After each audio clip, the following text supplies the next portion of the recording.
An organisation can be affected quite severely when things go wrong with asbestos if you don't manage it properly. There's been various cases in the news over the last few years of different big high-profile organisations. And therefore you see straight away in the news it becomes reputational. People see a name and people associate it with something that's gone wrong. You always look at the management on a risk-based approach, so the only way you can do that is firstly knowing where your asbestos is. Secondly, what type of asbestos it is. What are those sort of rooms used for? You've got to look at that sort of thing in context to give you scores, to give you a good risk-based approach to management.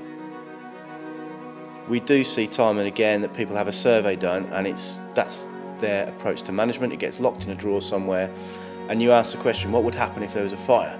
And the emergency services come in, they can't find out where the asbestos is. So it's all about communicating that management system. That's probably the most important thing after knowing what you've got and where you've got it. It's about communicating that message across to people.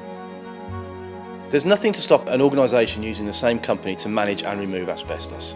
However, you've got to look at it from your point of view. If you've got somebody managing and they're also removing, is there a vested interest in recommending removal for everything? Because you've got to remember Regulation 4 of the Control of Asbestos Regulations says it's a duty to manage, not a duty to remove.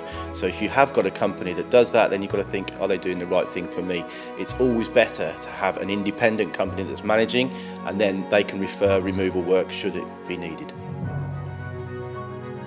If you've got management systems in place, make them available to people. Show people that you're looking after their protection, you're looking after their welfare. Asbestos can sometimes be almost a swear word. It's a word that people try and avoid.